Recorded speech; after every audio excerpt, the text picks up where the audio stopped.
Padre,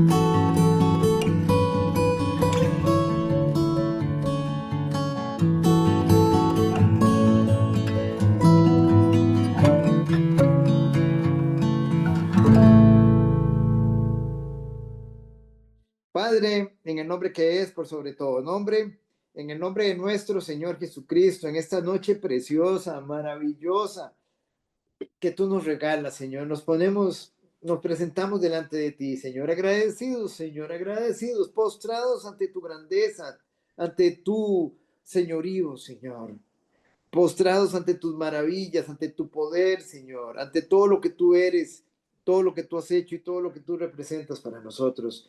Eres inmensamente precioso, Señor.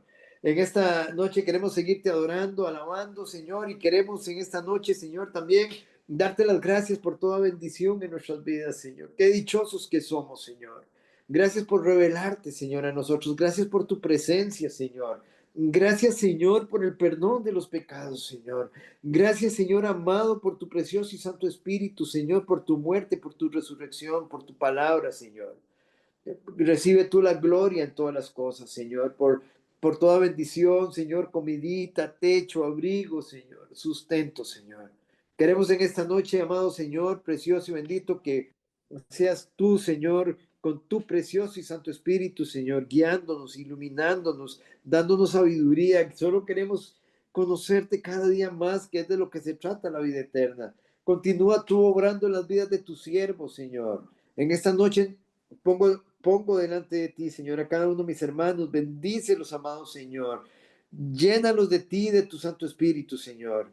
Y que en esta noche, Señor Dios Todopoderoso, tú te veas inmensamente glorificado. Háblanos, líbranos de hacer algo en nuestros propios medios, Señor. Y te damos las gracias. Continúa tú, Señor, también bendiciendo, Señor, nuestras familias, a nuestros hermanos, utilizando tus siervos, utilizando tus instrumentos, Señor. Gracias, amado Señor, y en el nombre que es, por sobre todo nombre, ponemos este tiempo, Señor, de edificación, Señor, en tus manos. En el nombre que es, por sobre todo nombre, oramos. Amén y amén. Muy bien. La semana pasada tuvimos inconvenientes con lo que fue la grabación. Ella está grabada, de hecho la vamos a pasar en audio solamente, pero no nos fue posible, digamos, editarla.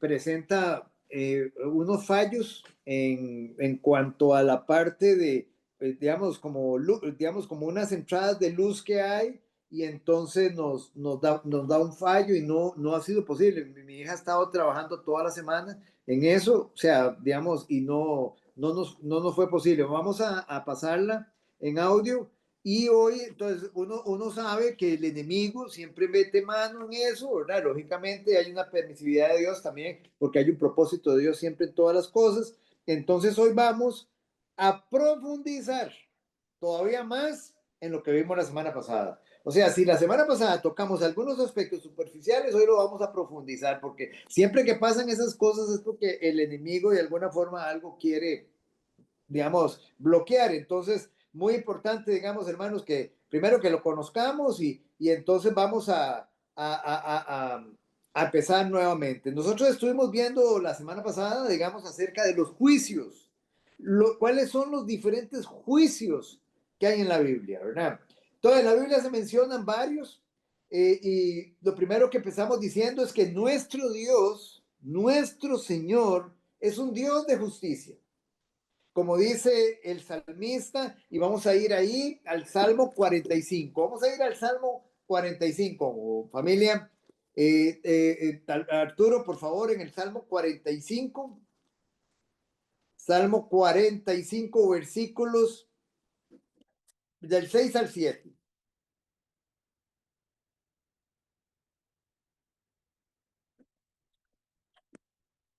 Dice así, has amado la justicia y aborrecido la maldad. Bueno, 6 al 7. Sí, Tu 6 y 7. trono, oh Dios, es eterno y para siempre. Cetro de justicia es el cetro de tu reino. Has amado la justicia y aborrecido la maldad. Por tanto te ungió Dios, el Dios tuyo. Ahí, sí, Hasta correcto. ahí. Ok. Sí, hasta ahí. Está ahí. Muchísimas gracias. Tu trono, oh Dios, es eterno. y para siempre. Cetro, ¿saben lo que es un cetro? ¿Saben lo que es un cetro? Bastón del rey. Exactamente, exacto. Cetro de justicia es el cetro de tu reino. Has amado la justicia y aborrecido la maldad. Esta es la parte del versículo que nos interesa por ahorita. Entonces, hermanos, aquí el salmista, digamos, dice que cetro de justicia es el cetro de tu reino.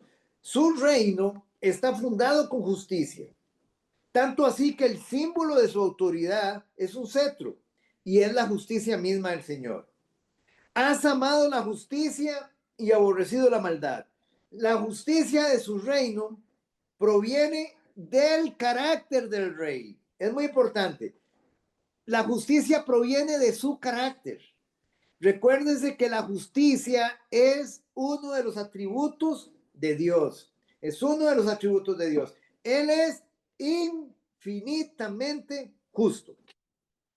La justicia de su reino es el resultado de su amor por la justicia. Ese es el resultado, digámoslo, ese es el resultado, digamos, o más bien la justicia de su reino es el resultado natural de su amor por la justicia y su odio a la maldad. Dios ama la justicia, odia la maldad.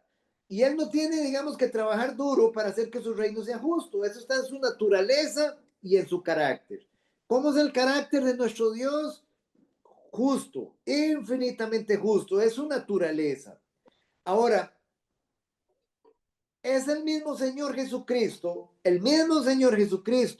quien es el juez de toda la tierra. Y nosotros también lo vimos la semana pasada. Juan 5:22. Vamos a Juan 5:22. Don Edwin, Juan 5:22. Buenas noches. Buenas noches, ¿me escuchan bien? Sí, señor, excelente, don Edwin. Juan 5:22. Mucho gusto, voy. 5:22 dice así, porque el Padre a nadie juzga, sino que todo el juicio dio al Hijo. Muy bien. Entonces, hermanos, es delante del Dios Hijo que que las personas se presentarán en el día del juicio. Y este versículo de Juan 5:22, hermanos, noten lo siguiente. Ustedes saben que nosotros siempre hablamos acerca digamos, de sentarnos y mostrar las evidencias de la divinidad de Cristo y principalmente con los testigos de Jehová que la niegan tanto. Aquí ustedes tienen una evidencia más de la divinidad de nuestro Señor Jesucristo. Digamos, ¿cuál es? Dios es igual al Padre. O sea, en este caso, Dios igual al Padre. Jesús es Dios igual al Padre. Ahora, ¿dónde lo vemos? Dice, porque el Padre a nadie juzga. El Padre a nadie juzga, sino que todo el juicio se lo dio a su Hijo. Entonces, esto es un versículo más que muestra, digamos, la igualdad del Padre con el Hijo. La divinidad de Cristo se respalda aún más, hermanos, porque Dios el Padre, es el juez de toda la tierra. Pero el Padre a nadie juzga, sino que todo el juicio dio a su Hijo. El Padre es el juez de toda la tierra, pero todo el juicio dio a su Hijo. Entonces, Padre e Hijo en la misma, digamos, en la misma semejanza. Ahora, ¿por qué se da esto, hermanos? Porque sus voluntades, las voluntades tanto del Padre como del Hijo, están en perfecta armonía. Se le pueden entregar todos los juicios a Cristo con la seguridad, con la certeza de que serán exactamente iguales a los juicios del Padre. Ahora, aunque el juicio no era el propósito principal de la primera venida de Cristo a la tierra, ¿por qué afirmamos eso? Digamos, voy a hacer la pregunta diferente. ¿Era venir a hacer juicio a la tierra el propósito de la primera venida de Cristo? A ¿Ah? dar juicio a nosotros. Vamos a ver. ¿Era el propósito de nuestro Señor Jesucristo en su primera venida, digámoslo así, venir a traer juicio a la humanidad? No, No, no, porque excelente. estaría todo el mundo muerto. Es correcto. Entonces vamos a Juan capítulo 3, versículo 17. digamos, en Juan 3:17 me lo va a leer Elisa, Juan 3:17. Es muy importante conocer, digamos, los propósitos. Él no vino a traer juicio en su primera venida, pero en su segunda, él viene a traer juicio. Dice, Juan 3:17. sí, porque no envió Dios a su Hijo al mundo para condenar al mundo, sino para que el mundo sea salvo por él. Ese es el propósito de la primera venida de nuestro Señor Jesucristo. Él vino en su primera venida a traer salvación, no a condenar, porque al final de cuentas el mundo, digámoslo así, la humanidad estaba toda condenada. Él viene a traer salvación. Vamos un momentito a Juan 12:47, doña Marcela. Juan 12:47.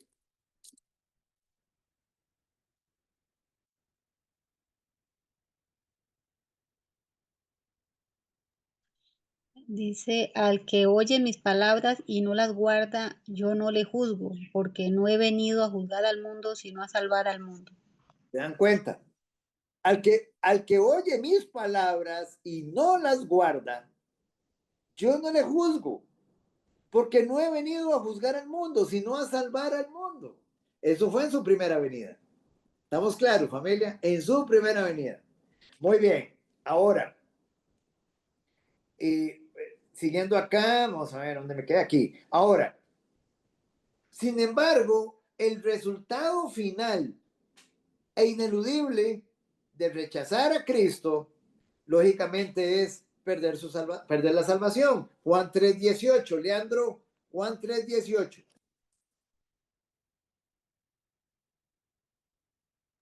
Claro.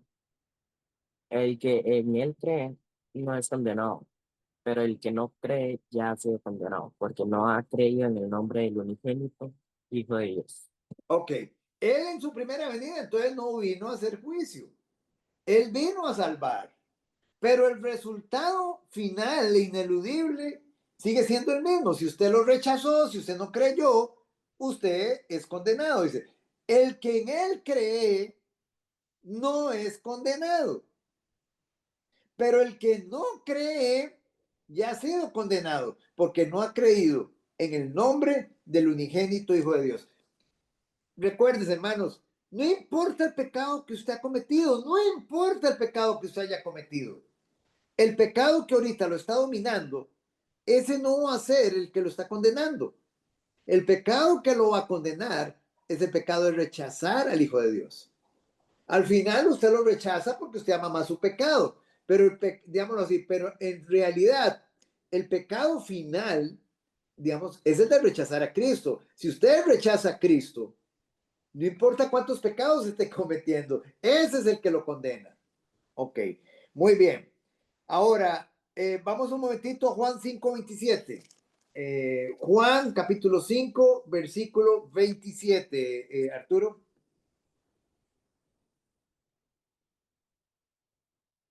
Y también le dio autoridad de hacer juicio por cuanto es el Hijo del Hombre.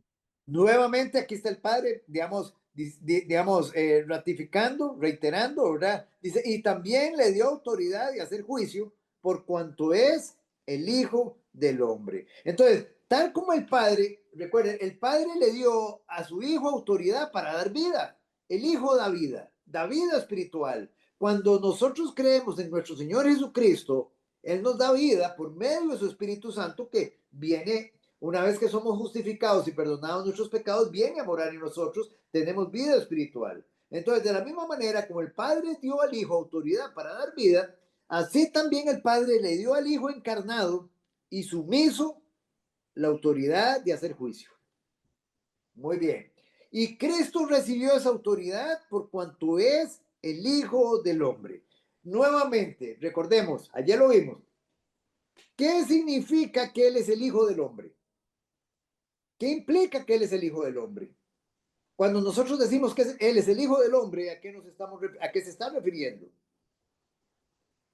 ¿Te acuerdas que ayer lo vimos? Tranquilos, no hay problema, lo volvemos a ver. Pero recuérdense, digamos, recuerden, el Hijo del Hombre es como si dijera el Hijo de David. ¿Usted va a decir algo? Edwin, no. ¿Ibas a decir algo, don Edwin? No. ¿Ah? No, señor, es que sinceramente ayer no vi la prédica. Ok. No tuve chance. Ok, no se preocupe. Entonces, recuérdense, hijo de hombre significa un título mesiánico, es un título mesiánico. Es el nombre con el que el Señor se identificaba, el Hijo del Hombre. El Hijo del Hombre hace referencia a su humanidad, hace referencia a su humanidad.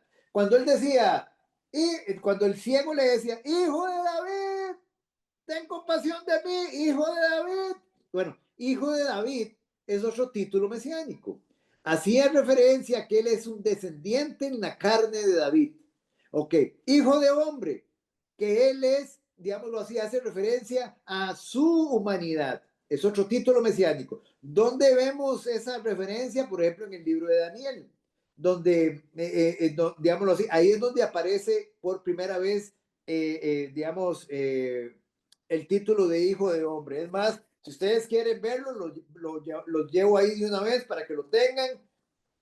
Daniel, vamos a Daniel, profeta Daniel. Profeta Daniel. Vamos al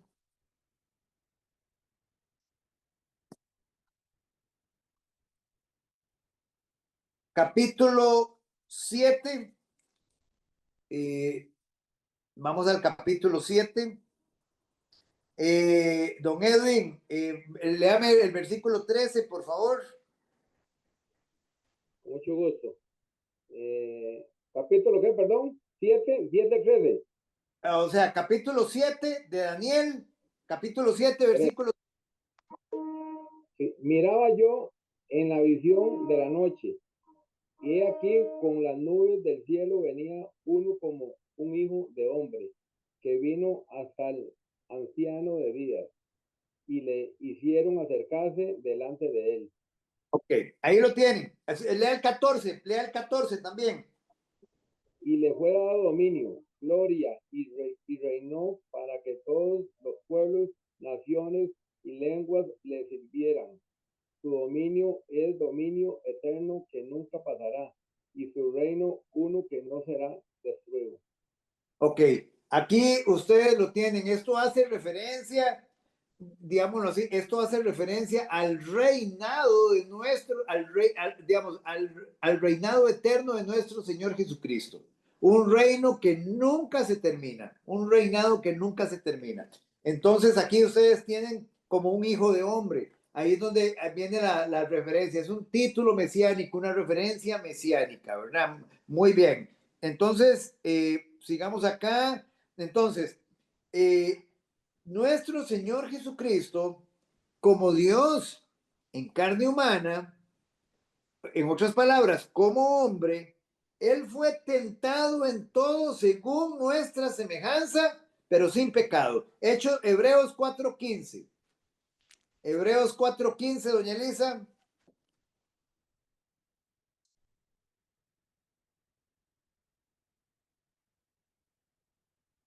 Hebreos 4:15.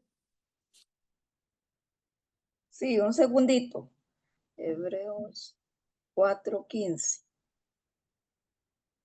4:15 dice, porque no tenemos un sumo sacerdote que no pueda compadecerse de nuestras debilidades, sino uno que fue tentado en todo según nuestra semejanza, pero sin pecado. Muy bien. Ahí entonces, hermanos, ¿de qué nos está hablando este versículo? Que Jesús es el único calificado para ser el juez de la humanidad. No hay otro. No hay jueces humanos que estén calificados, hermanos, para llevarle juicio a la humanidad. No hay jueces humanos calificados. ¿Por qué razón? Porque todos somos naturaleza pecaminosa. Pero nuestro Señor Jesucristo es el juez perfecto. El juez perfecto y calificado para ser el juez de la humanidad. Don Oscar, Sí, señor. y consulta, digamos, eso no aplica, eso no desmerita mucho, por ejemplo, lo que, digamos, la confesión de la Iglesia Católica, digamos, o digamos, el principio detrás de la confesión es que usted de ahí se va con el Padre y como que confiesa sus pecados. No sé si usted lo hace frente a Dios o frente al sacerdote. Ajá. O sea, es ante Dios. Es ante Dios el Sí, sacerdote. obvio. La palabra de Dios, por ejemplo, la palabra de Dios, no hay un solo versículo que me diga que yo me tengo que confesar delante de un hombre. Yo no me tengo que Ujú. confesar delante de un pastor, no me tengo que confesar Sí, delante de un hombre, delante de un sacerdote. Yo me confieso delante del Señor. ¿Qué dice el apóstol Juan? Que si confesares tus pecados, dice que si confesares, vamos un momentito para que vean lo que dice el apóstol Juan en 1 Juan, capítulo 1, versículo 9, creo que es, 1 Juan, capítulo 1, versículo 9. Leandro, Claro. Si confesamos nuestros pecados, Él es fiel y justo para perdonar nuestros pecados y limpiarnos de toda maldad. ¿a dónde dice que tenemos que confesárselos a un hombre?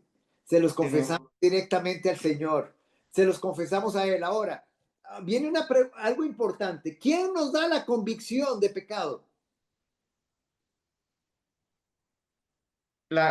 O sea, el arrepentimiento.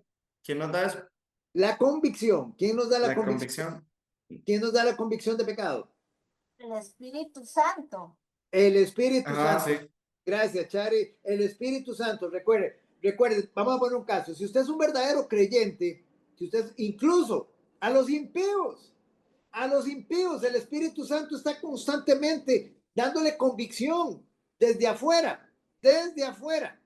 Y su conciencia también les da convicción de pecado. Pero al creyente, el Espíritu Santo que habita en nosotros nos da la convicción de que nos equivocamos, de que fallamos, y nos invita a que confesemos nuestro pecado al Señor. ¿Y qué tenemos que confesar? Lo que el Espíritu Santo nos está dando la convicción, digamos, en cuanto al pecado en el que estamos ofendiendo a nuestro Señor. El mismo Espíritu nos señala, o sea, cuál es el pecado en que estamos fallando, para que nosotros se lo confesemos al Señor y ahora sí, nos arrepintamos, cambiemos de mente, nos apartemos de ese pecado. Don Entonces, Oscar, don sí, Oscar, señora, sí, es como, no, no sé, tal vez si usted me diera una explicación. Yo sé que es el Espíritu Santo, obviamente, y no me queda duda, pero a veces es lo que llaman también cargo de conciencia, pero eso es lo que nos enseña el mundo, que tenemos un cargo de conciencia que algo hicimos mal, pero en realidad, yo para mí es el Espíritu Santo, obviamente, y ajá. tal vez un redondeo ahí que me le diera. No, no, entonces vamos a Romanos, vamos a, digamos, a argumentar, digamos, un poquito lo que nos está comentando Chari. Romanos, capítulo 2. Romanos, capítulo 2, versículo 14, doña Marce, 14 y 15, doña Marce. Dice, porque cuando los gentiles que no tienen ley hacen por naturaleza lo que es de la ley, estos, aunque no tengan ley, son ley para sí mismos, mostrando la obra de sus corazones, dando testimonio sus conciencias y acusándoles o defendiéndoles sus razonamientos. Muy bien, entonces miren lo que nos está diciendo aquí, Chari. Aquí nos está diciendo, dice, porque cuando los gentiles, ¿quiénes son los gentiles? Recuérdense que los gentiles eran, digamos, en aquel tiempo, en el tiempo que Pablo está escribiendo, habían judíos y gentiles. Gentiles somos todos los que no somos judíos. Nosotros somos gentiles. Entonces, la ley había sido dada a los judíos. La ley escrita. ¿Dónde nos dice eso? Antes de continuar acá, digamos, Arturo, léame por favor Romanos, aquí mismo donde estamos, no tenemos que movernos. Romanos capítulo 3, versículo 1, versículo 2. Mucho en todas maneras. Primero, ciertamente, que les ha sido confiada la palabra de Dios. O sea, ok, vuélvalo a leer desde el versículo 1 y 2, perdone. Ok. ¿Qué ventaja tiene, pues, el judío? ¿O de qué aprovecha la circuncisión? Mucho en todas maneras. Primero, ciertamente, que les ha sido confiada la palabra de Dios. Muy bien, entonces a los Sí, judíos se le dio la palabra escrita. Ellos tenían la palabra escrita. Los gentiles no. Los gentiles no tenían palabra escrita. Entonces, vamos ahora aquí donde estábamos en 2.14. Y dice lo siguiente. Porque cuando los gentiles que no tienen ley, ¿qué es lo que está diciendo? Que no tienen la palabra escrita, dice, cuando ellos hacen por naturaleza lo que es de la ley, o sea, lo que es de la palabra escrita, estos, aunque no tengan la ley, aunque no tengan la palabra escrita, son ley para sí mismos. O sea, en otras palabras, están mostrando la palabra escrita. Muy bien, sigamos leyendo. Mostrando la obra de la ley escrita en sus corazones, dando testimonio de su conciencia y acusándoles o defendiéndoles sus razonamientos. Algo que ya nosotros hemos estudiado acá. ¿Qué es lo que hay en nuestra conciencia? ¿Qué es lo que hay en nuestra conciencia? En la conciencia, Dios escribió su ley. Dios escribió su ley. En nuestras conciencias, Dios escribió su ley. Pero entonces aquí viene la pregunta. En los impíos, en toda la humanidad, Dios a todo ser humano, en todo ser humano escribió su ley en sus corazones. Cuando hablamos en su corazón, estamos hablando en su hombre interior, en su conciencia. Escribió su ley en su conciencia. ¿En qué parte del alma está la conciencia? Es algo que ya me he estudiado acá, recuérdese. Recuérdese dos cosas. Hombre interior. El hombre interior está conformado por alma y espíritu. ¿Estamos de acuerdo? Es algo que ya hemos estudiado. Hombre interior, alma y espíritu. En el alma, ¿cuáles son las partes del alma? Mente, emociones y voluntad. ¿Cuáles son las partes del espíritu? Comunión, intuición, conciencia. Es la habitación del espíritu. Entonces, en mi espíritu, en el espíritu del hombre, habita, es donde está la conciencia. Y en la conciencia, en esa parte del espíritu, es donde Dios escribió su ley. Él mismo lo está diciendo aquí, lo vuelvo a repetir, mostrando la obra de la ley escrita en sus corazones.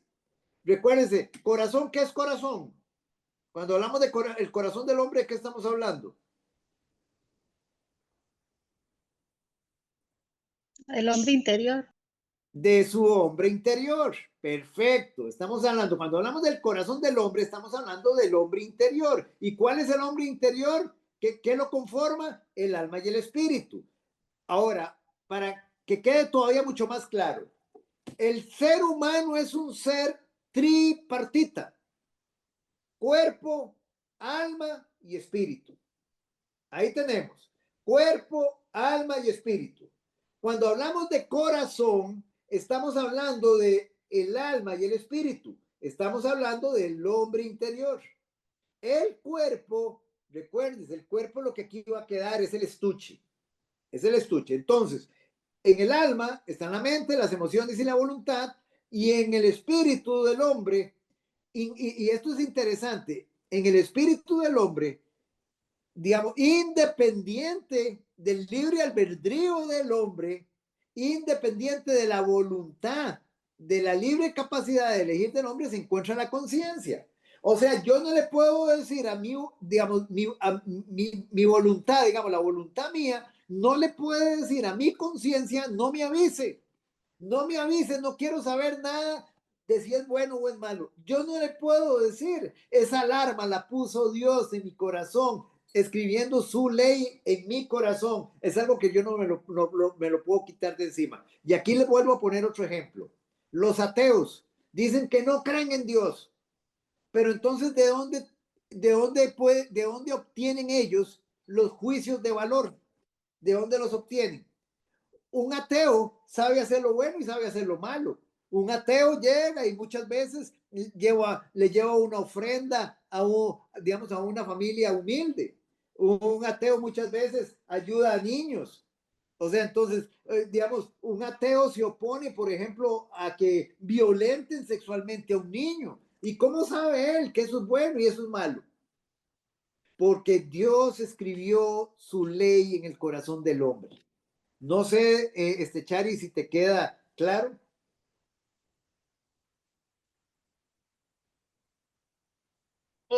Vieras que me gustó, claro que sí. Entonces, no sé si queda así.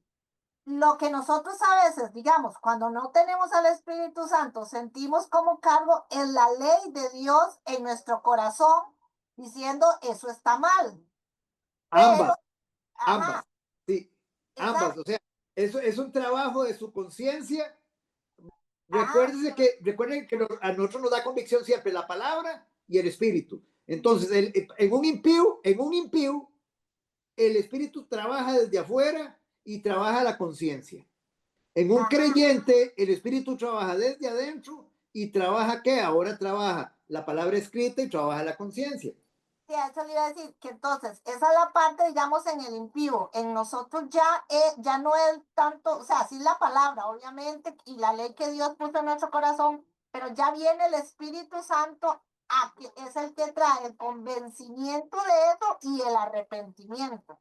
Totalmente, exactamente, correcto. Porque, Perfecto. excelente, Chari, ¿por qué razón? Porque recuérdense ustedes que la fe, la justificación, el arrepentimiento, el espíritu dentro de nosotros son dones de Dios y son dones como resultado de la obra de Cristo en la cruz. Entonces, una persona que no tenga a Cristo como Señor y Salvador y viva rendido a su señorío, entonces esa persona no ha recibido la fe salvadora. Uno, esa persona no ha sido justificada, sus pecados no han sido perdonados. Esa persona no recibe el don del Espíritu ni el don del arrepentimiento. Todo eso es resultado de la obra de la cruz. Cuando yo la creo y me la retengo, la pongo por obra, me someto al señorío de Cristo. ¿Estamos, familia? Muy bien. Entonces, ¿les queda claro a ustedes también, familia? Si hay algo que no queda claro, ustedes nada más me lo indican. ¿Quedó claro esa parte? Bueno, espero que... Sí, digan, perdón. No, es que se le apagó el teléfono a Alba.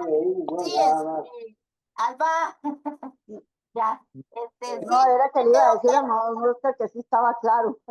Ok, no se preocupe, excelente, excelente familia, muchísimas gracias. Está bien, perfecto. Si tienen alguna dudita, solo me consultan. Entonces, volvemos acá donde estábamos. Entonces, nuestro Señor Jesucristo es el único calificado para ser el juez de toda la, digamos, en este caso, el juez de la humanidad. Como Jesús es el Dios hombre que entró por completo en la vida, en la experiencia y tentaciones humanas, él es el último, digamos, en este caso, el juez último de toda la humanidad. Vamos ahora a este pasaje. Vamos un momentito a Hechos. Vamos a ir a Hechos, al capítulo 17. Hechos, capítulo 17, versículo 30 y 31. Y doña Elisa, por favor. Dice, pero Dios, habiendo pasado por alto los tiempos de esta ignorancia, ahora manda a todos los hombres en todo lugar que se arrepientan, por cuanto ha establecido un día en el cual juzgará al mundo con justicia, por aquel varón a quien designó, dando fe a todos con haberle levantado de los muertos. Ok, muy bien. Entonces recuérdense que nosotros lo que estamos viendo son los juicios de Dios y estamos viendo que nuestro Señor Jesucristo, Él es el juez. Él es el que, digámoslo, Él es al que al Padre le ha entregado, el Padre le entregó a Él todo juicio. Entonces, veamos este pasaje y analicemos algunas cosas. Digamos, estamos hablando Hechos 17:30, dice, pero Dios, habiendo pasado por alto los tiempos de esta ignorancia. Es importante que nosotros cuando veamos un versículo lo analicemos. ¿Qué significa que Dios pasó por alto los tiempos de esta ignorancia? ¿Qué es lo que eso significa?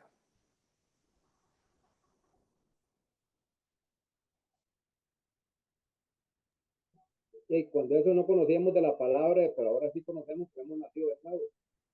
Ajá, ok, perfecto, Edwin, muy bien, ahora, ¿Alguien más que quiera aportar? Repito, ¿qué significa que Dios ha pasado por alto los tiempos de esta ignorancia?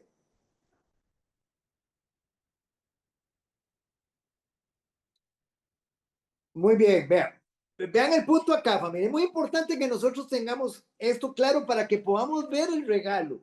Vean que es un regalo hermoso, es precioso, para que ustedes puedan visualizar la gracia de Dios. El Señor llega y dice, toda la humanidad está condenada, toda la humanidad está pecado, toda la humanidad. Vean que él no dice lo siguiente, él no dice lo siguiente, él dice, todos ustedes han pecado, y él no dice lo siguiente, por favor, inviten a mi hijo a sus corazones, por favor, ábranle la puerta. ¿Dónde dice eso, hermanos? ¿Dónde dice eso?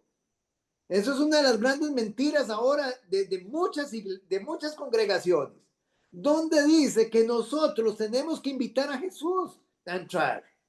En ningún lado, hermanos, Él es el soberano Dios del universo. Él ordena, Él ordena. Mire, ahora manda a todos los hombres en todo lugar a que se arrepientan. Es una orden. No es por favor, inviten a mi hijo. No. Muy importante que tengamos presente esto. Pero él dice, digamos, aquí está la oferta. Esta es la oferta que yo les pongo. Ustedes están condenados. Toda la humanidad va para el infierno. Yo les ofrezco a mi hijo. Mi hijo va a tomar cuerpo, va a tomar la humanidad y él los va a representar a ustedes. Él va a vivir la vida perfecta que ustedes no pueden vivir.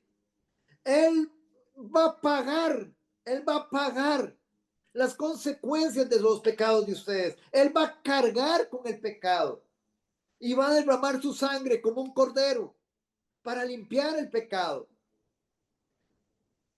Y va a entregar su vida. Va a recibir todo el castigo, toda la ira de Dios que debería ser para ustedes.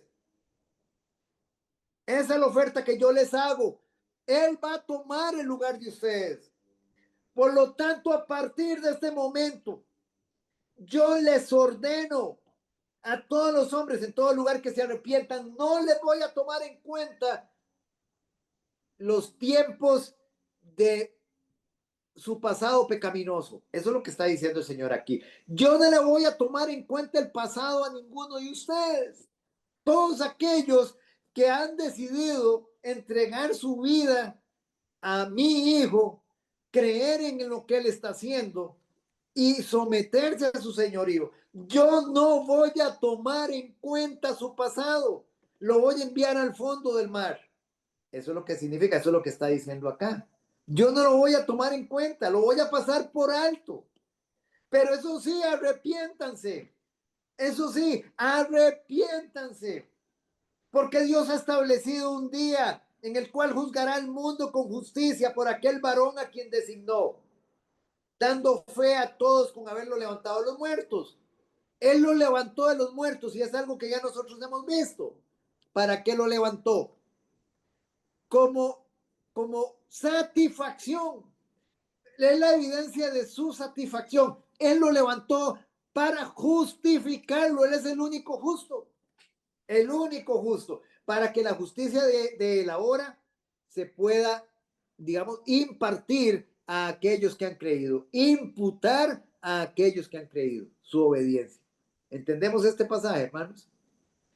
Vean aquí es muy importante, hermanos, que ustedes entiendan esto. Pablo no predicó un evangelio suave. Pablo no predicaba el evangelio de la prosperidad. Pablo no decía, digamos, un ejemplo, que invitaran a Cristo a venir y que todos sus problemas iban a terminar. Pablo no predicó ese tipo de evangelio. Él valientemente confrontó las ideas equivocadas que tenían de Dios y los confrontó, hermanos, con la realidad del juicio venidero. Es muy importante decirle a la gente, miren, es que no se trata de invitar a Jesús. Es una orden de que nosotros nos arrepintamos, dispongamos nuestro corazón a cambiar de mente, cambiar de dirección y rendirnos al señorío de Él, creyendo en lo que Él está haciendo, creyendo en su obra. De que, digamos, teniendo la seguridad de que hay un juicio y que un día todos aquellos que no, o sea, oígame, todos aquellos que no lo reciban tendrán que rendir cuentas en un juicio. Eso es importante, hermano. Ese es el evangelio. Entonces, Pablo los confrontó con la realidad del juicio, de que un día tendremos que rendir cuentas y lo deshonramos. Vean otro pasaje acerca de nuestro Señor Jesucristo como juez. Versículo, capítulo 2 de, no, perdónenme, segunda de Tesalonicenses,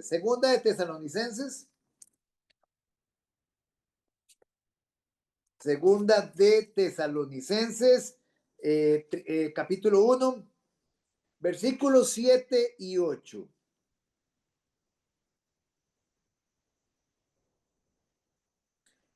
Doña Marce. Segunda de Tesalonicenses 1, 7 y 8. Sí, correcto. Dice, y a vosotros que sois atribulados, daros reposo con nosotros cuando se manifieste el Señor Jesús desde el cielo con los ángeles de su poder, en llama de fuego para dar retribución a los que no conocieron a Dios ni obedecen el evangelio de nuestro Señor Jesucristo. Versículo 9. Los cuales sufrirán pena de eterna perdición, excluidos de la presencia del Señor y de la gloria de su poder. Aquí lo tenemos a nuestro Señor Jesucristo como juez. ¿Cuándo va a suceder? Versículos 7 y 8, del 7 al 9, ¿cuándo sucede esto, hermanos? ¿Cuándo va a suceder? En su segunda venida. En su segunda venida. En su segunda venida. Pablo les dice, vean, ustedes le dicen a los tesalonicenses, ellos estaban sufriendo tribulación, persecución, y Pablo les dice, tranquilos, tranquilos, a ustedes que son atribulados, el Señor les va a dar reposo. Dice, cuando se manifiesta el Señor Jesús desde el cielo con los ángeles de su poder, en su segunda venida, el Señor viene con sus ángeles. En su segunda venida, el Señor viene con su iglesia en cuerpo glorificado. En su segunda venida, el Señor viene en llama de fuego. Vea, para dar retribución a los que no conocieron a Dios. En otras palabras, para llevar juicio a los que no conocieron a Dios, ni obedecen al evangelio. Miren las palabras, no conocieron. Es importante que entendamos a qué se refiere, porque un testigo de Jehová puede decir que lo conocía, un católico puede decir que lo conoce, pero aquí está hablando de una relación de tipo ginosco. Recuerden la palabra griega ginosco. Está hablando de una relación íntima, experimental, vivencial. Está hablando de una relación de señorío, sometido completamente al señorío de su amo, de su dueño, de su rey. Entonces dice, a los que no conocieron a Dios ni obedecen al evangelio de nuestro Señor. Nuevamente la obediencia al evangelio, la obediencia a las buenas nuevas. Si usted obedece, usted cree. Hermanos, mire, la religiosidad solamente le da conocimiento. La religiosidad le da una apariencia externa de piedad. O sea, cuando la persona es religiosa, muestra una piedad externa, pero con sus hechos la niegan con sus hechos. Al final de cuentas, digámoslo así, es como si tuvieran una doble cara. El religioso, hermanos, es solamente cristiano por fuera, no es cristiano por dentro, porque no obedece, no está dispuesto a obedecer a nuestro Señor Jesucristo. Y tristemente, los tibios, los religiosos y los practicantes de pecado dice que sufrirán pena de eterna perdición, excluidos de la presencia del Señor y de la gloria de su poder. Y hermanos, no hay nada peor. Nosotros fuimos creados a imagen y semejanza del Señor para estar continuamente en la presencia del Señor. ¿Se acuerdan cuando yo les ponía el ejemplo de aquel reel que yo había compartido del guante? El guante, un guante, digamos, la finalidad que tiene un guante, la persona que creó al guante, lo creó para que ese guante le sea útil cuando la mano está adentro. Ese guante solo adquiere su, digámoslo así, su utilidad cuando entra la mano en el guante, pero un guante por sí mismo no es útil, no tiene ninguna utilidad. Bueno, es lo mismo, hermanos, en nuestras vidas. O sea, mientras que Cristo, mientras que el Señor no esté dentro de nosotros, nosotros no tenemos ninguna utilidad, ningún propósito para Dios. Nuestra vida es completamente vacía y sin propósito. Fuimos creados para que el Señor esté dentro de nosotros. Entonces, vean lo terrible. ¿Qué es lo que va a suceder? Los cuales sufrirán pena de eterna perdición, excluidos de la presencia del Señor. Y eso es terrible, familia, eso es terrible. O sea, digámoslo así, fuimos creados para estar en la presencia de Dios y las personas que han rechazado al Señor van a estar excluidos de la presencia del Señor por toda una eternidad. Por toda una eternidad. Jamás van a ver un atributo de Dios. Van a estar excluidos del amor de Dios, de la gracia de Dios, de la misericordia de Dios. Van a estar excluidos de la bondad de Dios, de la benignidad de Dios, de todo atributo de Dios. Muy bien. Entonces, el juicio de Dios significa, hermanos, que no existe nada poco importante para mi vida. No existe nada que sea poco importante para mi vida. Todo importa. Todo lo que yo hago importa. Es muy importante, hermanos. Todo está bajo la mirada de un Dios al que debo responder. Muchas veces digámoslo así, humanizamos a Dios. No creo que Dios se enoje por... comámonos a ese hermano, no hay ningún problema. No creo que Dios se enoje por eso. Ay, no, chismiemos. Ay, no. Veamos esa peliculilla. Sí, tiene algunas escenas un poquito ahí sexuales, pero no creo que Dios se moleste. Hermanos, humanizamos a Dios en nuestra imaginación perversa, pero todo está bajo su mirada. Recuerden lo que dice Habacuc: muy limpio eres de ojos para ver el mal. Habacuc 1:13.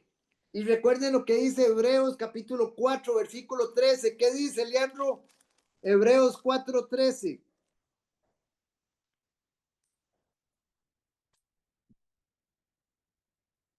Hebreos 4:13, ¿verdad? Sí, Hebreos 4:13, ¿qué dice? Okay. Y no hay cosa creada que no sea manifiesta en su presencia.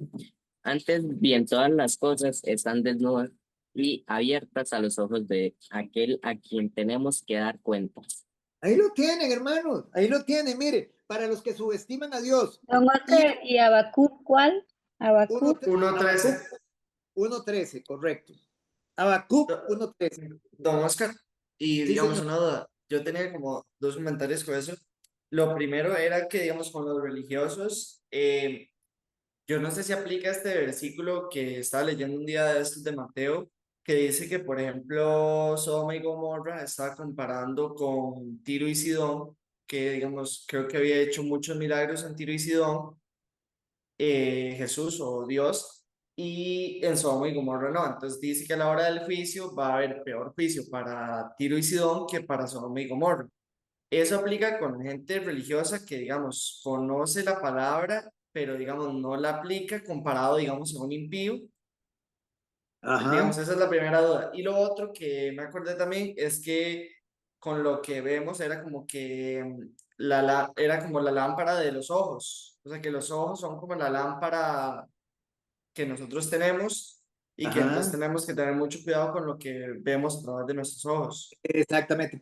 Podemos ir a esos dos pasajes para que los veamos porque tienen relación con el tema que estamos viendo.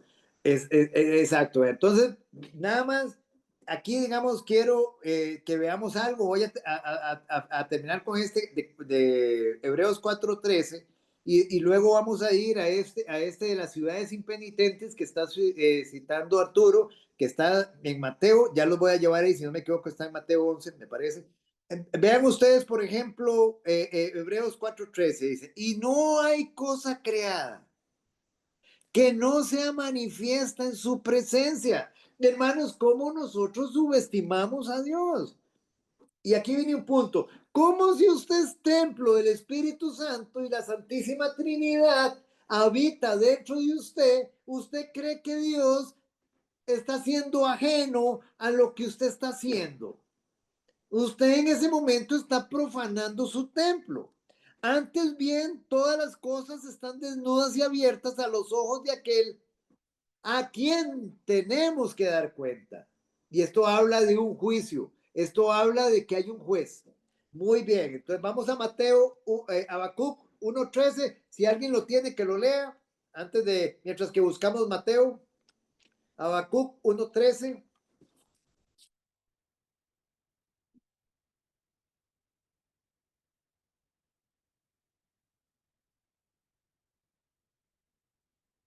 ¿Lo tiene alguien ahí?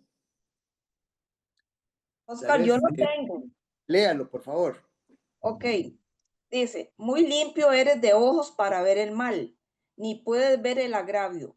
¿Por Muy qué bien. ves a los menospreciadores y callas cuando destruye el impío al más justo que él? Muy bien. Muy limpio.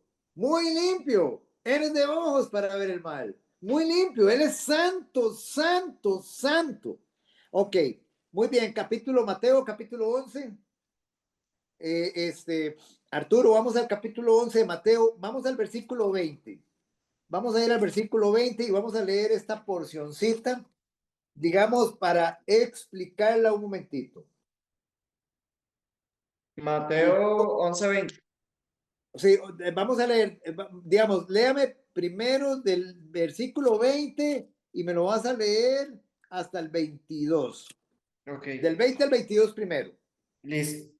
Entonces comenzó a reconvenir a las ciudades en las cuales había hecho muchos de sus milagros, porque no se habían arrepentido diciendo, ay de ti, Corazín, ay de ti, Betsaida, porque si en Tiro y en Sidón se hubieran hecho los milagros que han sido hechos en vosotros, tiempo ha que se hubieran arrepentido en silicio y en ceniza. Por tanto, digo que en el día del juicio será más tolerable el castigo para Tiro y para Sidón que para vosotros. Muy bien. Entonces, ¿cuál es el punto aquí? El punto aquí, hermanos, es que a mayor gracia, mayor responsabilidad tenemos. Hermanos, mire, entre mayores posibilidades tenga ustedes de accesar el Evangelio y de hacer la voluntad de Dios, a mayor posibilidad que ustedes tengan, mayor condenación si ustedes no responden. Ese es el punto, eso es lo que uno tiene que entender. Va a haber mayor condenación. ¿Cuál era el punto con estas ciudades? Mire que el Señor se lo advierte. Entonces comenzó a reconvenir el Señor, a hablarles. Y les dice, a las ciudades en las cuales había hecho muchos de sus milagros, porque no se habían arrepentido. Ahora, si ustedes ven cuáles son esas ciudades, y aquí las menciona, hay de ti Corazín, hay de ti Betsaida. ¿Dónde estaban estas ciudades? ¿Dónde estaban estas ciudades? Hermanos, estas ciudades estaban en la Galilea, en la zona de donde estaba la Galilea. Entonces, recuérdense que nuestro Señor Jesucristo, Él se instaló en esa zona. En Galilea, claro. Exacto, Él se instaló ahí. Ellos vieron los milagros del Señor, ellos vieron las señales del Señor, ellos recibieron la palabra del Señor mismo, del mismo Hijo de Dios. Dice, entonces por eso él le dice, ay, vea que es un ay de dolor. Este es un ay de dolor, no es un ay de haber. Es un ay de dolor. Ay de ti, Corazín. Ay de ti, Betsaida. Porque si en Tiro y en Sidón, dos ciudades antiguas, impías, si hubieran hecho los milagros que han sido hechos en vosotras, tiempo ha de que esas ciudades se hubieran arrepentido, dice, en silicio y en ceniza. Por tanto os digo que en el día del juicio será más tolerable el castigo para Tiro y Sidón que para vosotras. Y esto nos da una enseñanza. Hay niveles de castigo. Hay niveles de castigo. Entonces, esos niveles de castigo para estas personas, digamos, para estas personas que se pierden, digamos, esos niveles de castigo van en función de qué? En función de la luz que recibieron. A mayor luz, mayor castigo. Entonces, un ejemplo. Vamos a leer esta segunda parte de este versículo acá. Don Edwin, léame el versículo 23 y 24 de Mateo 11, aquí donde estamos.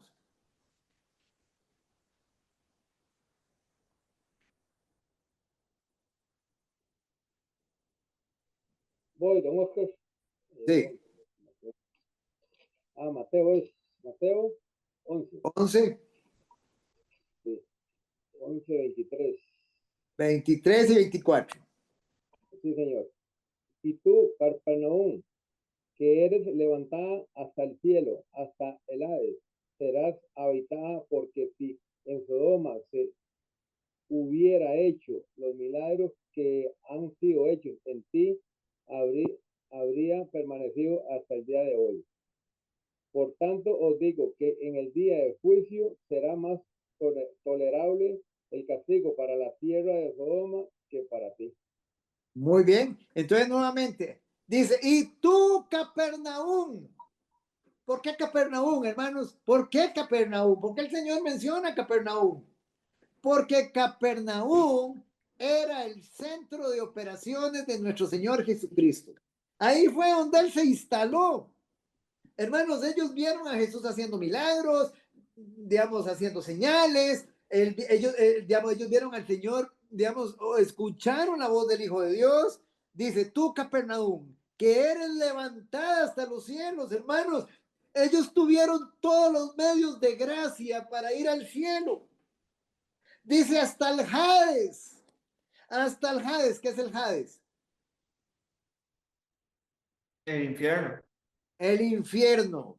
Hasta el infierno serás abatida.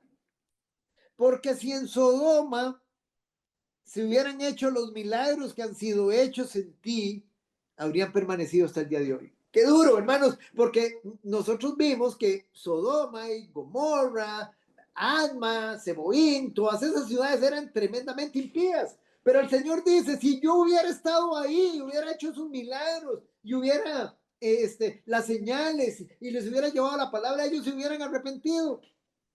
Por lo tanto, dice, por lo tanto os digo que en el día del juicio, hay un día del juicio donde hay que rendir cuentas, será más tolerable el castigo para la tierra de Sodoma que para ti. Qué tremendo, hermanos. Entonces, vea, traigamos eso a tiempo presente, traigámoslo a tiempo presente para aplicarlo. Una persona que hoy tenga los medios de gracia, así como están ahora tan disponibles. Hermanos, mire, nada más vean el ejemplo. Por ejemplo, una congregación donde, digamos, que tenga sana doctrina, buena palabra, digamos, una buena comunión cristiana, medios de gracia, por ejemplo, como los que hemos recibido nosotros en estos días. Por ejemplo, con estos misioneros que vienen y derraman, digámoslo así, son utilizados por Dios para traer mensajes de la palabra, para traernos, para evangelizar, para tener comunión. Y nosotros simple y sencillamente los rechazamos, no participamos, hermanos, digamos, lo que estamos haciendo es esto mismo. O sea, a mayor gracia, mayor responsabilidad tenemos delante de Dios. Ese es el punto, hermanos. Hay veces no lo medimos. Vamos a ser juzgados por el nivel de gracia que recibamos, por el nivel de luz que tengamos. Ese es el punto. ¿Quieren verlo? Si ustedes quieren, lo vemos. Vean, por ejemplo, vamos a Lucas para que ustedes vean que vamos a ser juzgados por el nivel de luz que tengamos. Lucas capítulo 12. Vamos a Lucas, es un pasaje conocido. Lucas capítulo 12, versículos 47 y 48. Doña Elisa.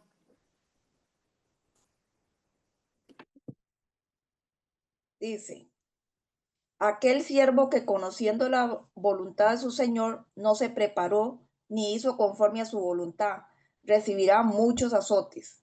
Mas el que sin conocerla hizo cosas dignas de azotes, será azotado poco, porque a todo aquel a quien se haya dado mucho, mucho se le demandará, y al que mucho se le haya confiado, más se le pedirá.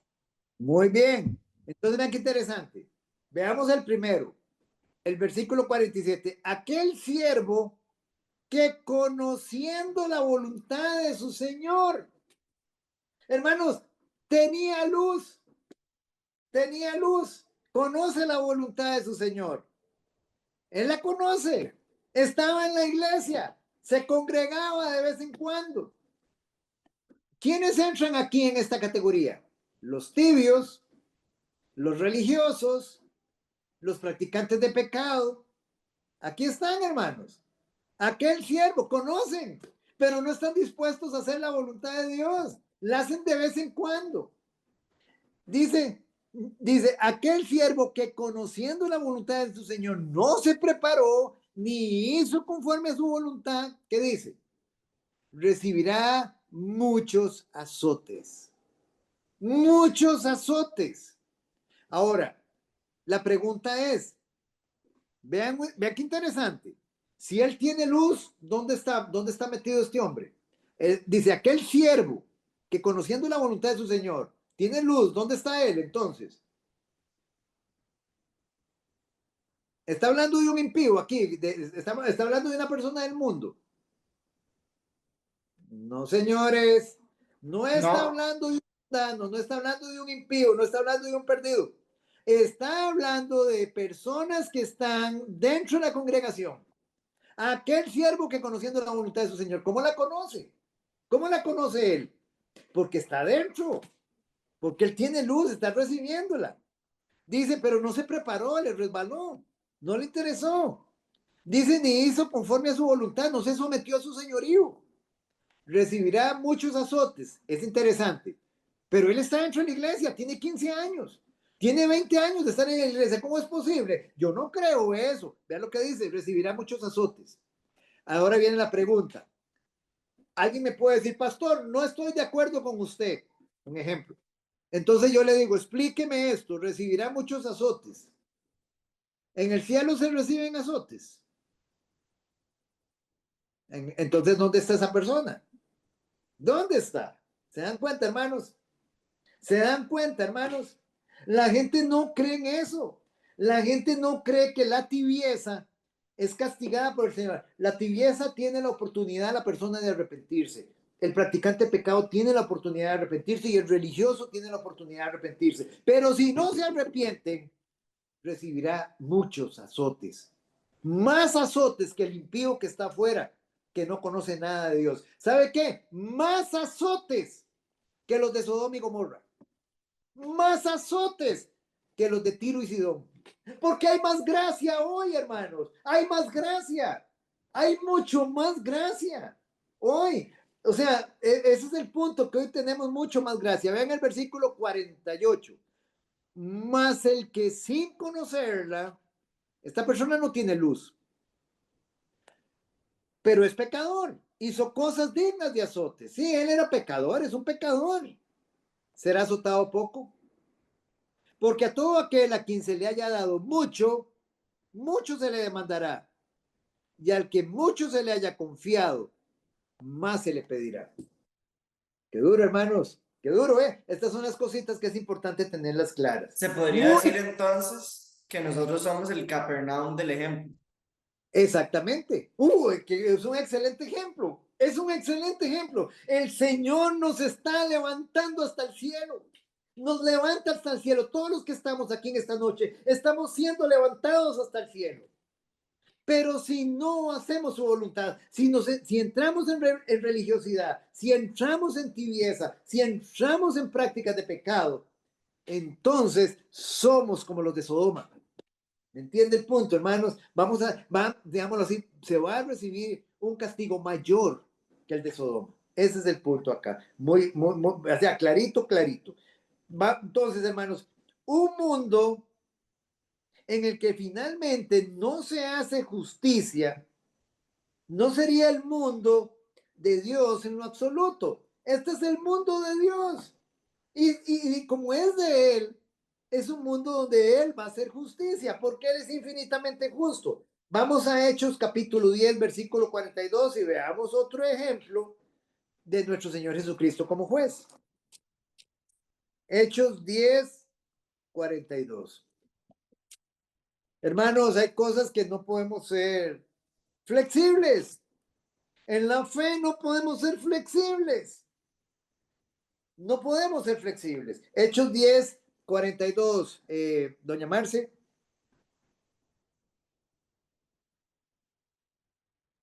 Dice, los fieles de la circuncisión que habían venido Hechos 10, con... Hechos 10, doña Ah, sí, Marce. sí. Hechos 10, 42. Y nos mandó que predicásemos y testificásemos en él. Es el que Dios ha puesto por juez de vivos y muertos. Muy bien, vean ustedes qué interesante. Vean. Algo en que la iglesia está dormida. La iglesia está dormida en esto. Dice, y nos mandó. No es que el Señor está haciendo una invitación, mire, a ustedes que están ahí recibiendo la palabreta, si tienen chancecito, si pueden, si el trabajo les permite, vayan, lleven el evangelio. No, hermanos. Y nos mandó. ¿Qué entienden ustedes por eso? Es una orden, es un mandato. Acuérdense de la gran comisión. Id por el mundo y llevar el evangelio. Id. Es un mandato, hermanos. Pero hoy la iglesia está sentada, está cómoda. No quiere salir de las cuatro paredes. Hermanos, hoy muchas congregaciones son clubes sociales. Es un club social. Es un club social. Y afuera la gente muriendo espiritualmente al infierno. Ese es el punto, hermanos. Y nos mandó que predicásemos. Somos nosotros los que tenemos la verdad. Y nos mandó que predicásemos al pueblo y testificásemos que Él es el que Dios ha puesto por juez de vivos y muertos. Que testifiquemos, hermanos. ¿Qué significa eso? O sea, nosotros tenemos que ser testigos de algo que ya Él nos mostró a nosotros. Que Él es el que Dios ha puesto como juez de vivos y muertos. ¿A qué se refiere con juez de vivos y muertos? Él es el juez de vivos y muertos. De ¿Cuáles que vivos y cuáles muertos? el que ya murió también, digamos, ya fue juzgado, o sea, fue juzgado también. Ajá. Vea, juez de vivos y muertos. Juez de vivos espirituales y juez de muertos espirituales. Ah, ok. Él es el juez de vivos espirituales y el juez de muertos espirituales. Ahora, usted me dice, pero ¿por qué si yo tengo vida espiritual y el Señor murió por mí? ¿Por qué Él es el juez mío? Porque Él va al tribunal de Cristo. Hay un tribunal de Cristo para los creyentes, donde todo lo que hicimos mientras estuvimos en este cuerpo, a partir del momento que recibimos a Cristo, todas esas obras van a ser pasadas por fuego. Por eso Él es el juez de vivos espirituales. Pero, o sea, ¿qué van a pasar en ese momento por fuego? Nuestras obras. ¿Qué va a pasar por fuego? Recuerde que no tiene nada que ver con salvación. Vea, eso lo vamos a ver más adelante. Aquí es porque estamos viendo los juicios de Dios. Más adelante vamos a profundizar en eso. Pero ahorita nada más así por encimita. El juicio que el Señor va a hacer en el tribunal de Cristo para los creyentes, digamos, cuando su iglesia, Él se la lleve, cuando sea arrebatada, se va a dar en el cielo el tribunal de Cristo. Ese juicio va a ser, ahí en ese juicio van a pasar por fuego las obras de todos los creyentes, de todos los creyentes, de todos. Todas las obras, las motivaciones con que se hicieron van a ser juzgadas. Ese día no es para pérdida de salvación ni para ganar salvación. No, todos somos salvos, pero sí para recompensa. Pero en el juicio del trono blanco, que es para los muertos espirituales, donde también nuestro Señor Jesucristo es el juez, ese día que se va a juzgar las obras de los impíos. Se van a juzgar las obras de los impíos para ver si se pueden salvar. No, ya ellos están condenados porque ellos rechazaron al Hijo de Dios. Entonces, ¿para qué es ese juicio? Para asignar el castigo. Para asignar el castigo, porque ellos decidieron no ir a la cruz, sino que ellos decidieron ir al infierno. ¿Entienden el punto? Ellos decidieron, muy importante, como hablábamos ayer, antes, digamos, el Espíritu Santo nunca desecha a nadie. Ayer lo dijimos, el Espíritu Santo nunca desecha a nadie. Es el mismo hombre, es el mismo impío el que desecha al Espíritu. Desecha la convicción del Espíritu. ¿Entendemos eso, hermanos? Vean lo importante. En un pasaje donde el Señor nos está mostrando, Él es el juez de vivos y muertos. Pero antes de eso, nos muestra la responsabilidad de predicar. Y miren, no nos confundamos, predicar no es esto. Oiga, vea, deje de beber guaro, porque a usted, digamos así como está, con esa bebedera de guaro, usted va a ir a dar digamos, al infierno. Eso no es predicar, hermanos. Eso no explica. Mire, deje de andar con otros hombres. Mire, deje de andar usted, digamos, con mujeres. Mire, deje de ver pornografía. Eso no es el evangelio, hermanos. No es decirle, mire, todos somos pecadores, todos estamos destituidos de la gloria de Dios. Pero el Señor hoy ofrece a su Hijo para que todo aquel que en Él crea tenga salvación y vida eterna. Eso es lo que tenemos que decirle. Y la palabra hace el trabajo y el Espíritu Santo hace el trabajo. Pero es un mandato. Muy bien. Entonces, hermanos, toda persona o tiene un libertador o tiene un juez. O tiene cruz o tiene infierno. Yo escogí, su servidor en Cristo, yo escogí un libertador, a mi Señor Jesucristo. Y escogí su cruz. Estoy abrazado a la cruz, todos los días abrazado a la cruz, aferrado a la cruz, a su muerte y a su resurrección. Estoy ahí aferrado, no a mí, no en mis propios medios, no, aferrado a la cruz. Pero en el sentido contrario, los impíos que escogieron al juez y escogieron el infierno. El juez que los va a terminar asignándole el castigo para el lago de fuego por una eternidad. Capítulo 7, versículo 23 de Mateo. Mateo 7, 23. Leandro, Mateo 7, 23.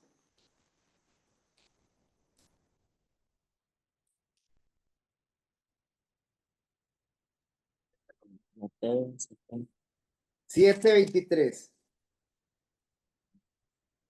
Y entonces les declararé, nunca os conocí, apartados de mí, haceros de maldad. Vea qué tremendo, hermanos. Pero vean nuevamente, mire, quiero que leanlo, hágame el favor. Léame del versículo ahí 21 y me vuelve a leer hasta el 23. Y yo quiero que ustedes vean que este pasaje, hermanos, volvemos a caer en lo mismo. Ustedes me van a decir a quiénes se está refiriendo el Señor con estas personas. ¿A quiénes se está refiriendo? Leámoslo despacio. Leandro, versículo 21 al 23. No todo el que me dice Señor, Señor, entenderá en el reino de los cielos, sino el que hace la voluntad de mi Padre que está en los cielos. Muchos me dirán en aquel día, Señor, Señor, no profetizamos en tu nombre, y en tu nombre echamos fuera demonios, y en tu nombre hicimos muchos milagros. Y entonces les declararé, nunca os conocí, apartaos de mí, haceros de maldad. Bueno, entonces veamos. Vean qué interesante. No todo el que me dice Señor, Señor. Hermanos, ay Señor, ay Señor, ay Señor. ¿Qué significa Señor? Nuevamente, mi amo, mi dueño, mi supremo gobernante, mi soberano. No es una palabra nada más, hermanos, de lengua para afuera. Dice, no todo el que me dice Señor, Señor entrará en el reino de los cielos. Ahora, ¿quiénes son los que llaman a Jesús Señor? ¿Quiénes son los que lo llaman Señor? Los que lo siguen. Los que lo siguen, qué bueno, los que lo siguen, y hace así entre comillas, los que lo siguen, los que creen que lo siguen.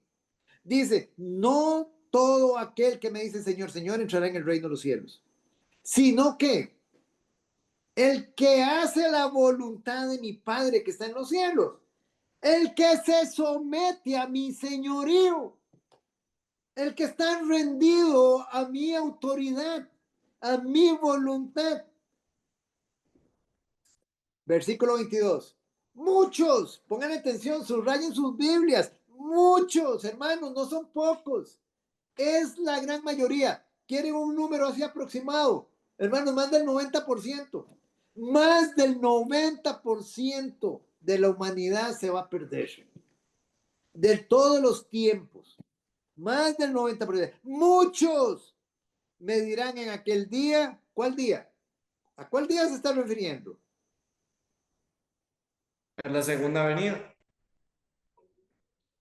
El día Al juicio. día del juicio del trono Ah, blanco. juicio de trono blanco. Sí, sí, sí. En el día del juicio del trono blanco. Sí, sí, totalmente Ok. de acuerdo.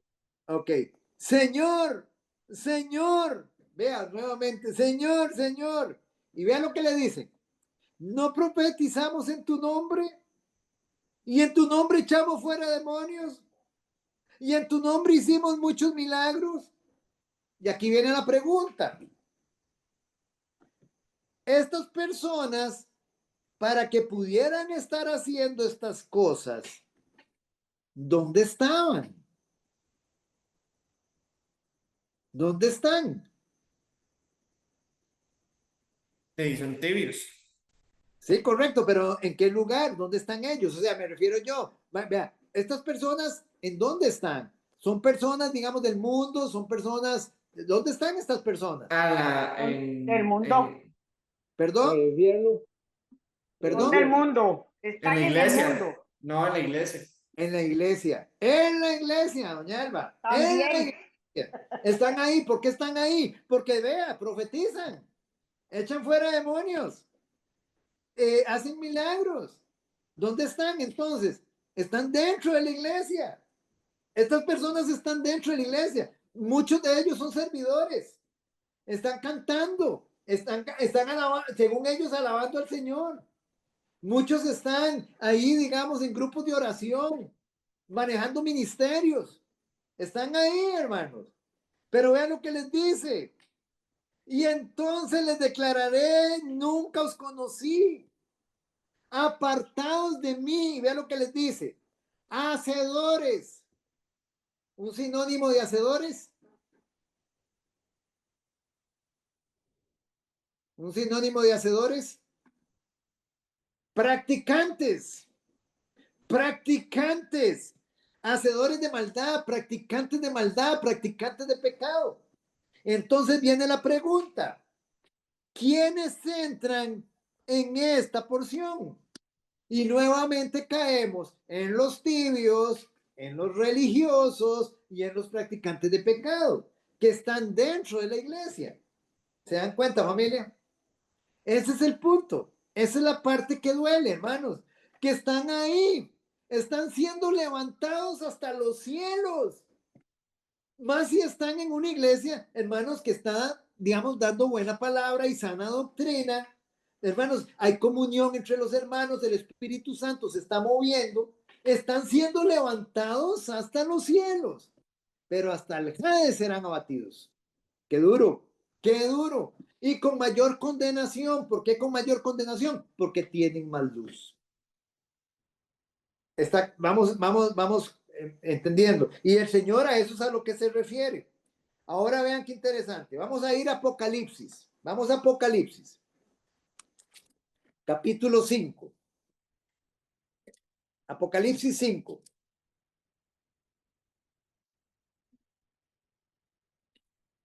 No debemos tomar ligero todo esto que estamos hablando en esta noche. Esto es algo muy serio, hermanos, porque si el Señor viene hoy en la noche viene por su iglesia, hermanos, muchos van a decir, ¿qué pasó? ¿Dónde está? Se van a sorprender. ¿Por qué? Yo debería haberme ido. Pero si yo iba a la iglesia, yo hacía esto. Hermanos, se van a digamos, va a ser un tiempo espantoso. ¿Por qué? Porque no hay peor cosa que creer uno que es salvo sin serlo. Creer uno, hermanos, que en la religiosidad está agradando a Dios. O sea, recuérdese, todo lo que se haga fuera de la gracia de Dios, fuera del poder del Espíritu Santo, es un trapo de inmundicia. Son obras muertas. El Señor no las acepta. No las acepta. Apocalipsis capítulo 5, versículos del 1 al 5, Arturo.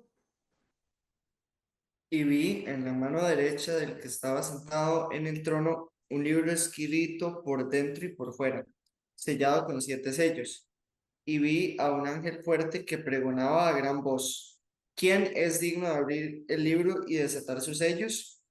Y ninguno, ni en el cielo, ni en la tierra, ni debajo de la tierra, podía abrir el libro, ni aun mirarlo. Y lloraba yo mucho porque no se había hallado a ninguno digno de abrir el libro, ni de leerlo, ni de mirarlo. Y uno de los ancianos me dijo: No llores. He aquí que el león de la tribu de Judá, la raíz de David, ha vencido para abrir el libro y desatar sus 7 sellos. Ok, vean, hermanos. Pareciera, digamos, si nosotros leemos y nos sumergimos ahí en esa visión que está teniendo el apóstol Juan, llega un momento en que uno se siente como el apóstol Juan. O sea, digamos, lo quebranta. Porque, veamos, vamos viendo con detalle, dice, y vi en la mano derecha del que estaba sentado en el trono un libro escrito. O sea, estamos hablando de Dios. Un libro escrito por dentro y por fuera, sellado con 7 sellos. Y vi un ángel fuerte que pregonaba a gran voz: ¿quién es digno de abrir el libro y desatar sus sellos? La primera pregunta que tenemos que hacernos es: ¿ese libro qué es? ¿Qué es ese libro? ¿Qué simboliza ese libro? Esa es la primera pregunta. ¿Qué simboliza ese libro? Es, Son los nombres de perdón, las personas que van a ser salvas, ¿no? hay algo más profundo O todavía. sea, Algo, redención. eso. Eso es el plan de redención de Dios. Es el plan de redención de Dios.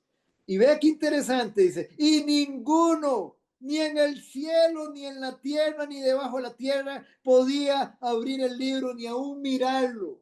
Hermanos, o sea, dice, y lloraba yo mucho, porque no se había hallado a ninguno digno de abrir el libro, ni de leerlo, ni de mirarlo. O sea, Juan lloraba porque él dice: estoy condenado, me espera la condenación eterna. No hay nadie que pueda redimirme, ni en el cielo, ni en la tierra. Qué tremendo, hermano. La gente no lo toma esto en serio. Así debería estar llorando la gente en la humanidad. Oh, no, Señor, revélate a mi vida. Señor, ten misericordia de lo miserable que soy. Sé que no puedo ofrecerte nada. Hermanos, lloraba yo mucho, dice el apóstol Juan. Versículo 5. Y uno de los ancianos me dijo: no llores.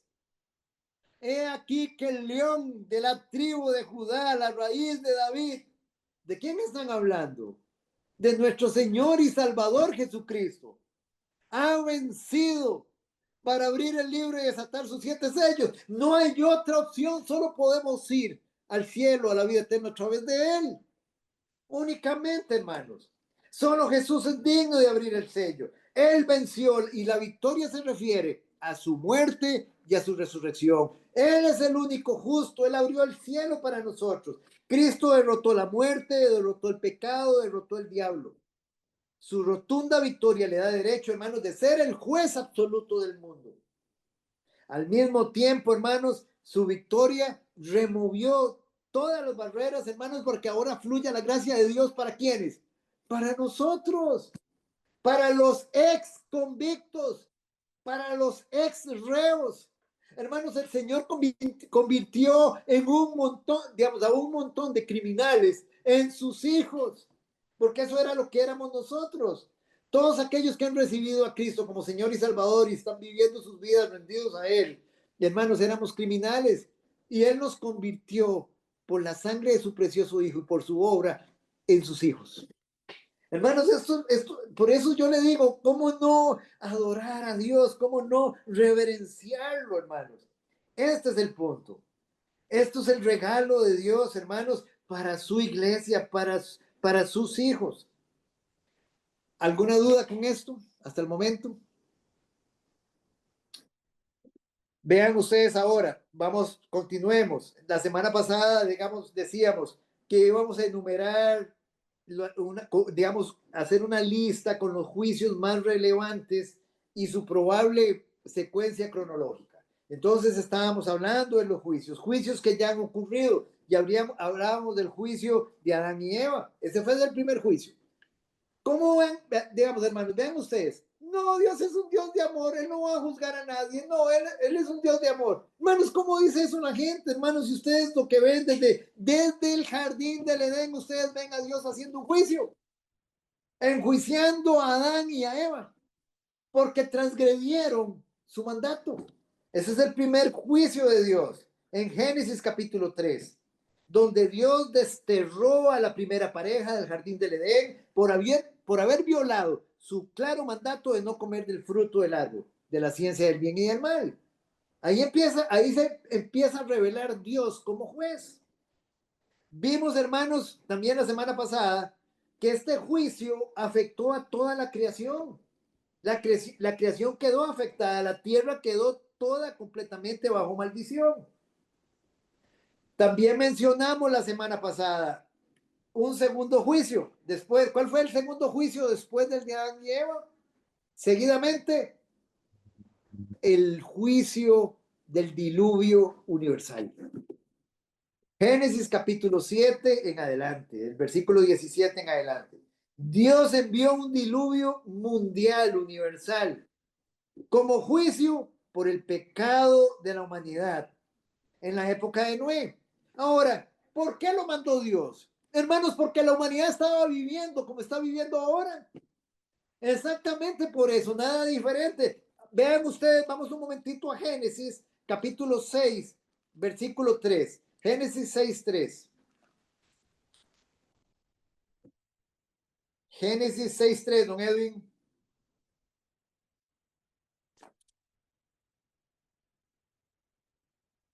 Dice así: y dijo Jehová, no contenderá mi espíritu con el hombre para siempre, porque ciertamente él es carne, mas serán sus días 120 años. Muy bien, entonces vean qué interesante. Hemos venido estudiando acerca de eso. Ayer tocamos ese tema en la enseñanza de ayer. Vean lo que dice Dios. Hermanos, no contenderá. Esa palabra es no disputará. Dios no va a disputar. Dios no se complica. Dios no se va a poner a disputar con el hombre para siempre. El Espíritu de Dios, hermanos, tiene un límite. Él nos da convicción, nos da convicción, nos da convicción, nos da convicción. Pero llega un momento en que Dios dice, ya no más va a contender mi espíritu con el hombre. Aquí ustedes lo pueden ver. Este es un ejemplo. Aquí Dios agotó su paciencia con esta generación. La agotó. Él agotó su paciencia. No contenderá, dice, mi espíritu con el hombre para siempre, porque ciertamente Él es carne y yo soy santo. Él es carne, Él es polvo, polvo y ceniza. Él no está entendiendo. Eso es lo que Dios dice acá. Ahora vean versículo 5. Sí, señor. Yo estoy un poco más descansado. Así, dígame, don Juan Carlos. No, que le iba a preguntar, vea, ese versículo no va también en el sentido de que Dios le dio una vida muy larga a esas gentes, ¿verdad? Y en lugar de arrepentirse de sus pecados, de volverse a Dios, se terminaban de corromper, se terminaron de corromper más. Ajá, ajá. No hay también en ese sentido.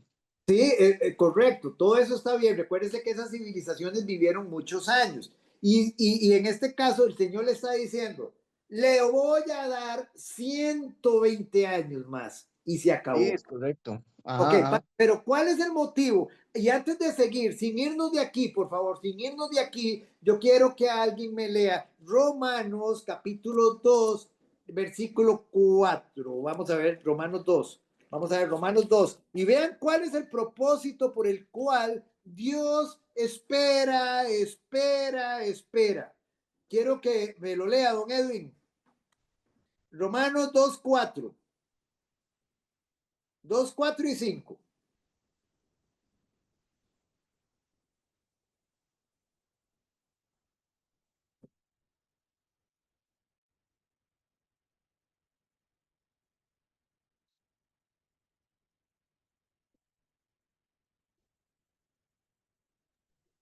Dos, 4 y 5. Sí, señor. Romanos 2, 4 y 5, es así. Sí. O menospreciáis las riquezas de su benignidad, paciencia, longanimidad, ignorando que su benignidad te guía al arrepentimiento, pero por tu dureza y por tu corazón no arrepentido atesorarás para ti mismo ira para el día de la ira y de revelación del justo juicio de Dios. Muy bien. Entonces, vean, hermanos, vean un detalle importante. El versículo 4 es una pregunta. Es una pregunta que Pablo está haciendo. Y él dice lo siguiente. O sea, hay gente que está haciendo esto. Hay gente que está menospreciando las riquezas de la bondad de Dios. No está entendiendo que el tiempo que, vea, la persona no está entendiendo que ya debería estar muerta. Debería estar fulminada por Dios desde el momento en que cometió su primer pecado. Y, digamos, y esa persona no lo está entendiendo. Está menospreciando la benignidad, la bondad de Dios. Está menospreciando su paciencia. Está menospreciando la longanimidad. Todos estos son atributos de Dios. ¿Qué es la longanimidad, hermanos? Tolerancia. Tolerancia. Están despreciando, menospreciando la tolerancia de Dios, hermanos, que es grandísima. Y están ignorando que esa bondad de Dios, esa benignidad, solo tiene un objetivo, solo tiene una finalidad. ¿Cuál es? Ahí lo dice. ¿Cuál es? Al final del versículo 4, ¿qué dice? Llevarnos al arrepentimiento. Llevarnos al arrepentimiento, guiarnos al arrepentimiento. Ese es el propósito por el que estás vivo. Ese es el propósito por el cual el impío está vivo. Ese es el propósito, hermanos. Y cuando el Espíritu Santo está dando convicción, es para esto, para que vaya al arrepentimiento. Pero por tu dureza y por tu corazón no arrepentido, atesoras para ti mismo ira para el día de la ira y la revelación del justo juicio de Dios. Sigamos leyendo. Génesis capítulo 6, versículos del 5 al 8. Doña Marce. Vean las razones de Dios para el juicio del diluvio. ¿Cuál? Disculpe, don Oscar. Génesis capítulo 6, versículos del 5 al 8. Del 5 al 8.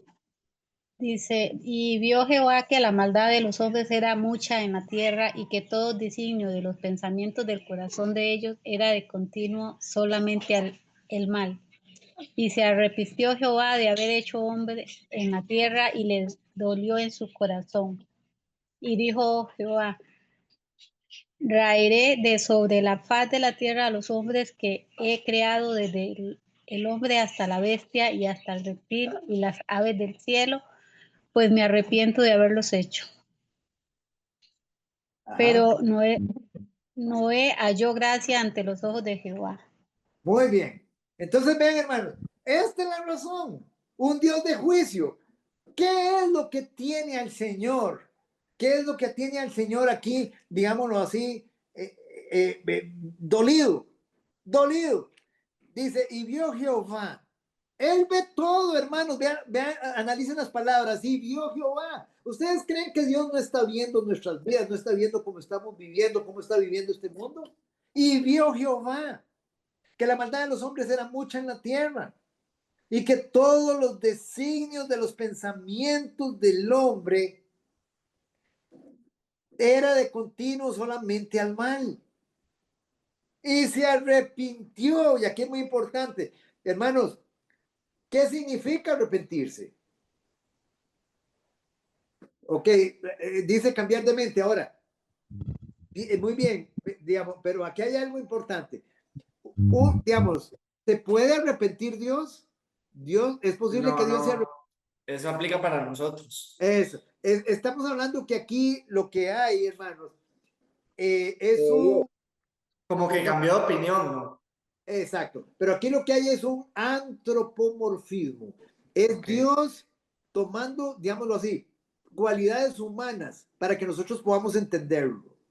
El hecho de que se arrepintió Dios se dolió. Él se arrepintió, se dolió en su corazón, el dolor de Dios por el hombre. Y el dolor en su corazón, hermanos, son sorprendentes. Esto no quiere decir que a Dios se le había salido de control su creación. No pensemos eso. No pensemos que, uy, no, ¿qué hago? Los hombres se volvieron locos. Que un Dios ahí que no sabe ni qué hacer porque la creación se le salió del balde. No, hermanos, nunca se le salió de control. Ni tampoco significa que Dios esperaba algo diferente de ellos, pero que no lo pudo lograr. Dios supo en todo tiempo, hermanos, que las cosas iban a salir de esa manera, en su presencia. Él es omnisciente, hermanos. Él sabe todo, a él nada lo sorprende. Dios no puede ser, pero ¿cuál es el punto aquí, hermano? Aquí hay un detalle importante. No es que las cosas se le salen de control. Dios tiene el plan. Dios, pero que el punto es que Dios no puede ser insensible ante el pecado humano y su rebelión. Eso es lo que nosotros tenemos que tener presente. Dios no va a pasar por alto eso, porque Él es un Dios infinitamente santo y justo. Esa es la parte que nosotros tenemos que tener clara. El diluvio destruyó a toda la humanidad y al mundo animal, excepto a Noé y a su familia. Ellos creyeron en la palabra de Dios. Ellos creyeron que en realidad iba a haber un diluvio. Y le obedecieron al Señor, obedecieron su orden y construyeron el arca. Por eso este pasaje termina aquí, este versículo 8. Dice, pero no halló gracia ante los ojos de Jehová. Hermanos, y esto lo que nos muestra es que en el Antiguo Testamento había gracia. En el jardín del Edén hubo gracia. Porque si no hubiera habido gracia, Dios hubiera matado físicamente a Adán y a Eva. Porque la paga del pecado era muerte. Murieron espiritualmente, sí, de ellos murieron espiritualmente. A partir de ahí perdieron su conexión espiritual con Dios, pero los dejó vivos físicamente para que ellos pudieran volverse al Señor voluntariamente. Les dio la oportunidad de que ellos revirtieran lo que ellos habían hecho. ¿Me entienden el punto, hermanos? Entonces, a mí a veces me da tristeza. Por ejemplo, la Iglesia Católica es una que dice que el Dios del Antiguo Testamento es un Dios iracundo, es un Dios airado. Véanlo aquí derramando gracia. Derramó gracia, en todos los juicios ha derramado gracia. Hizo el juicio de Adán y Eva y al final derrama gracia y Adán y Eva son salvos. Fueron salvos. Adán y Eva fueron salvos. Él después sacrificó animales y los cubrió con pieles, derramó sangre, el pecado de ellos quedó cubierto. Luego aquí, en el diluvio, derrama gracia, encontró a Noé, a su familia y lo salvó. El resto de la humanidad era tan malo que no se salvaron. Vino el juicio que lo vamos a ver la próxima semana, de Lot, de Sodoma y Gomorra, y él salva a Lot y a su familia. Digamos, hermanos, él siempre derrama gracia. Él siempre derrama gracia. Es un Dios de gracia. Es el mismo de ayer, hoy y siempre. Si Dios no es el mismo del Antiguo Testamento, entonces Dios no es inmutable. Él es inmutable, Él no cambia. Es el mismo de ayer, hoy y siempre. Derramó gracia en el Antiguo, derrama gracia en el Nuevo. Oscar, ¿Sí? no sé si comentarlo acá o después estoy viendo Reyes y hay una parte ahí donde dice en Primera de Samuel 15 del 10 al 29, donde dice que el Señor se lamentó de haber hecho a Saúl rey. Ajá, se dolió, es lo mismo, exactamente, muy bien. Esa palabra repitió, es un antropomorfismo, así se llama. Es darle a Dios cualidades humanas. O sea, es para que nosotros entendamos. O sea, Dios se dolió de que, digamos un ejemplo, le pidieron un rey, les dio un rey inteligente, pero era un rey, hermanos, como estábamos hablando ahora, era un rey igualmente como nosotros, pecaminoso, digamos, lo así, y ellos querían un rey, dice, como todas las naciones del mundo. Si usted sigue leyendo, dice que ellos le pidieron a Dios un rey como todas las naciones del mundo, pero, y Dios le dio un rey, pero lo que uno tiene que tener claro aquí es que solo Jesús tiene las credenciales como juez, como rey, como señor, como salvador. Más. Nadie más, hermanos. Absolutamente nadie más. Solo Él está calificado para ser nuestro rey eterno, nuestro salvador eterno, nuestro Dios eterno. Él es todo, hermanos. Él es todo para solo Jesús. Ahora, vamos a ver acá si nos da chancecito acá de cubrir esa partecita. Es que no nos alcanza aquí el tiempo, porque digamos, el próximo juicio que se dio, recuerden cuál es, después del el juicio de este que acabamos de citar, del diluvio universal, ¿cuál es el siguiente juicio que viene? Que lo vemos Babel. el de la Torre de Babel. Yo aquí los tengo apuntados, por si... Ok, excelente. Pero vea que hoy lo estamos profundizando más todavía, o estamos yendo más digámoslo así, como dicen, a profundidad. La próxima semana vamos a ver este juicio nuevamente. Digamos, ¿cuál fue ahí nuevamente? Dios tuvo que traer juicio. ¿Por qué? Porque, digamos, nuevamente la humanidad se rebeló. Acaba de pasar el diluvio y ya se están rebelando otra vez con Dios. Hermanos, Sí. Dios pudo haberlos vuelto a destruir y los desaparece, pero derrama gracia. ¿Y qué hizo Dios? Los esparce. Nosotros la próxima semana vamos a verlo con bastante detalle.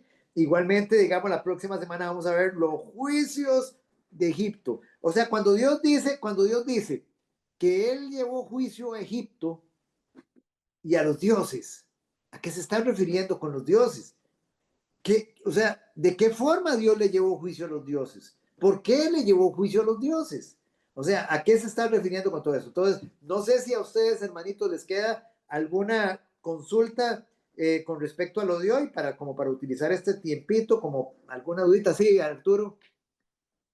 No, que todo muy bien. Ok, es que sí, perdón. No sé, Es que, hermanitos, si hay alguien que tenga alguna preguntita, alguna dudita. Don Edwin. Don Edwin, ¿cómo se llama hoy? Disculpen. perdón. El tema de hoy, ¿cómo se llama? Estamos viendo los juicios de Dios en la Biblia. En eso estamos estudiando. Los juicios de Dios es un fundamento de la fe. Ver los juicios de Dios, digámoslo así, pero no un fundamento de la fe de la iglesia nuestra, no. Recuérdese que los fundamentos, los rudimentos de la fe, Pablo, el escritor de Hebreos los cita en su libro. ¿A dónde? En el capítulo, ya les digo, en el capítulo 5. Vamos a ver, el capítulo 6, versículo 1.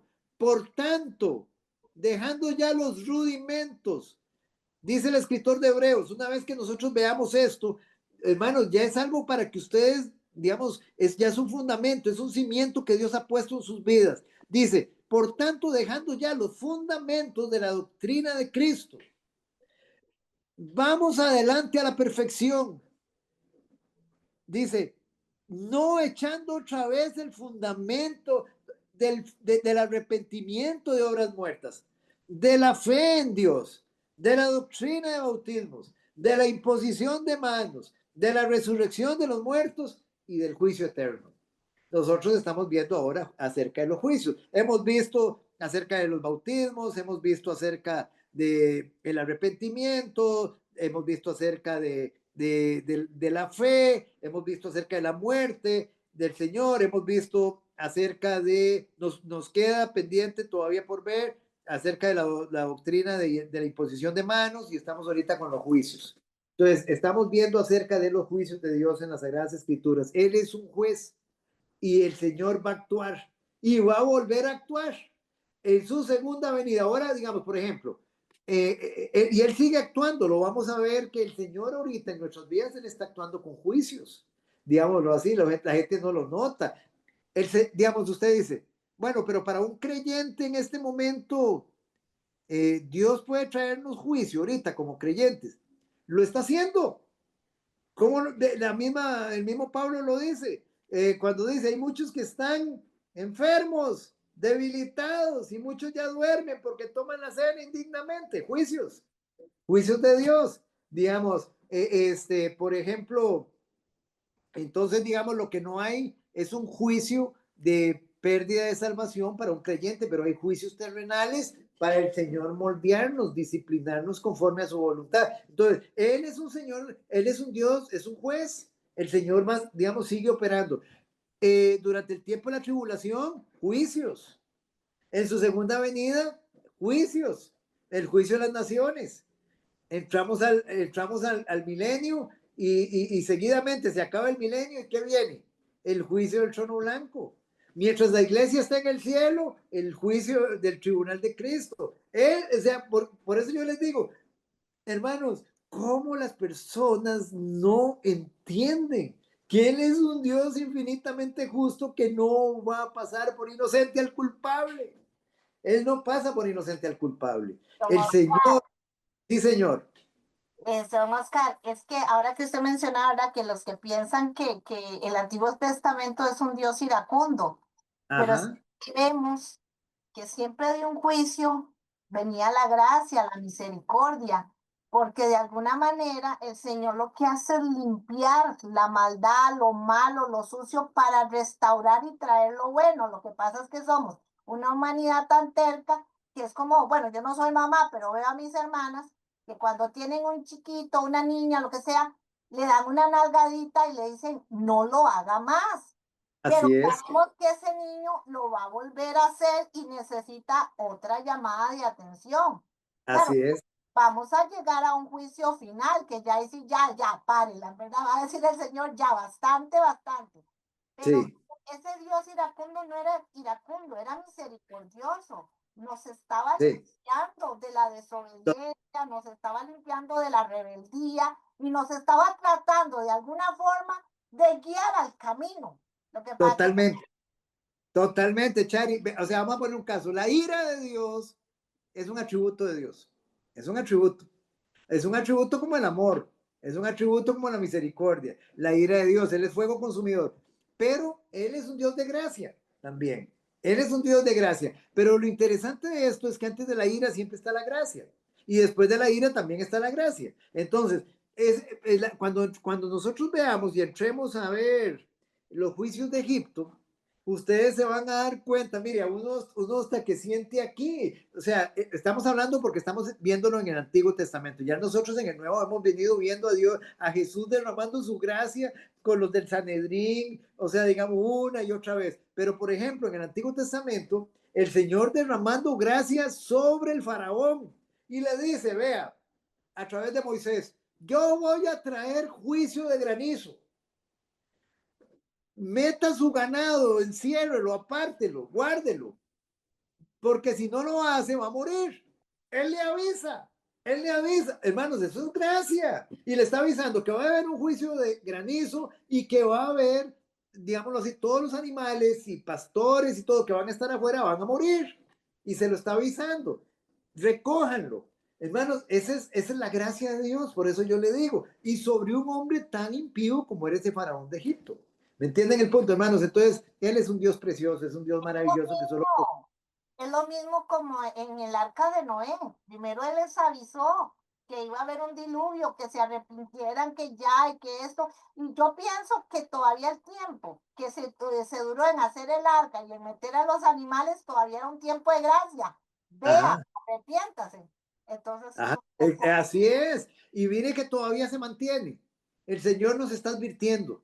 Yo voy por mi iglesia, voy por mi iglesia. Después viene la tribulación y van a haber juicios, van a haber juicios. Nada más es de que ustedes vean que a partir del capítulo 4 ya no aparece la iglesia en Apocalipsis. A partir del capítulo 4 la iglesia está arrebatada en el cielo. digámoslo así, y a partir de ahí ustedes pueden ver que ya son juicios del Señor. Entonces, hermanos, ¿y qué es lo que está haciendo el Señor ahí? Advirtiéndonos en su amor. Mira, esto es lo que va a suceder. Mire, por ejemplo, cuando leíamos ahora Mateo 7:21, en aquel día muchos me dirán, Señor, Señor, pero yo les diré que no los conozco. ¿Qué es eso? No son advertencias. Él nos advierte, nos está advirtiendo, advierte a la iglesia hoy. Entonces, la gloria es para Él, hermanos. Y Él es un Dios precioso, maravilloso, está con sus brazos extendidos. Vengan a mí. Alguien que me lea Isaías 55, versículo 3, por favor.